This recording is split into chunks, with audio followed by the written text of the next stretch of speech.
Dalam nama Bapa, Putra, dan Roh Kudus. Amin. Ibu Bapak, saudari-saudari yang terkasih, salam bantul kasih berkah dalam.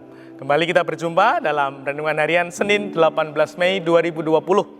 Kita akan mengambil dari Injil Yohanes bab 15 ayat 26 sampai bab 16 ayat 4a. Dalam amanat perpisahannya, Yesus berkata kepada murid-muridnya, "Jikalau penghibur yang akan kuutus dari Bapa datang, yaitu Roh kebenaran yang keluar dari Bapa, ia akan bersaksi tentang aku. Tetapi kamu juga harus bersaksi, karena kamu dari semula bersama-sama dengan aku. Semuanya ini kukatakan kepadamu, supaya kamu jangan kecewa dan menolak aku.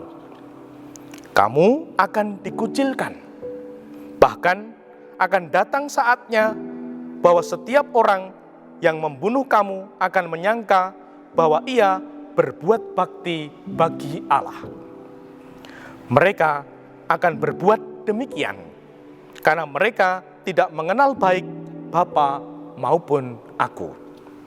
Tetapi semuanya ini kukatakan kepadamu, supaya apabila datang saatnya, kamu ingat bahwa aku telah mengatakannya kepadamu."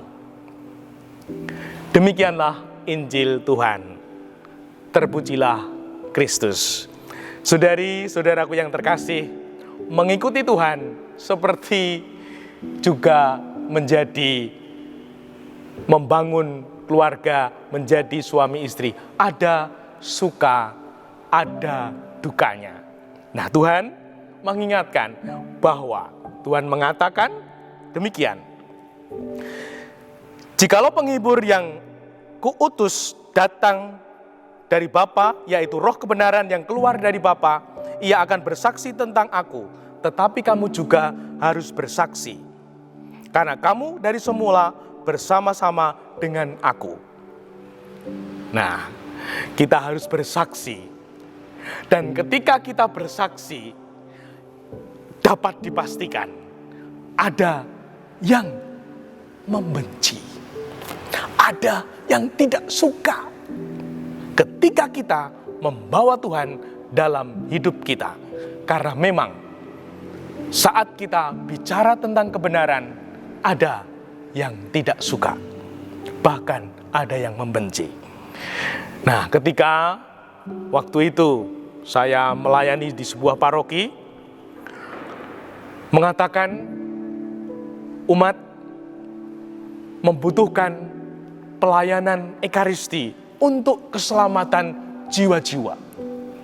Wah, maka saya layani dengan murah hati. Wah, lah apa yang terjadi? Refrennya ganti. Wah, luar biasa. Romo, tidak cukup kami dilayani Ekaristi, kami juga butuh makan, perlu dibantu ekonomi. Jailah, kepiye iki? Namun saya tetap mengusahakan. Waktu itu seringkali kami bersama tim PSE paroki membuat proposal ke PSE, keuskupan. Bahkan Romo PSE waktu itu nganti apal. Iki tanda tangannya bondan meneh. Iki tanda tangannya bondan meneh. Melihat tanda tangan saya sudah hafal, ini dari paroki saya waktu itu. Nganti hafal. Saya mencoba mengusahakan itu. Namun sampai saya dipindah Bapak Uskup, masih juga ada yang tidak suka. Nah, maka dari itu, sungguh-sungguh Tuhan juga mengingatkan, kamu akan dikucilkan dalam sabda Tuhan ini. Maka kita harus sungguh tetap teguh. Kita harus merasakan diri bersama Tuhan. Dan ketika kita bersaksi, mewujudkan perutusan dalam hidup kita, sungguh-sungguh ada suka dan dukanya. Semoga kita tetap teguh, sehingga hidup kita tetap terjaga, terpelihara, sehingga hidup kita tetap bahagia. Maka sungguh-sungguh bersama Tuhan memang ada dukanya, namun juga ada sukanya. Tuhan tidak pernah meninggalkan kita. Tuhan menemani dan memberkati. Dimuliakanlah Tuhan, kini dan sepanjang masa. Salam bantul kasih, berkah dalam. Dalam nama Bapa, Putra, dan Roh Kudus. Amin.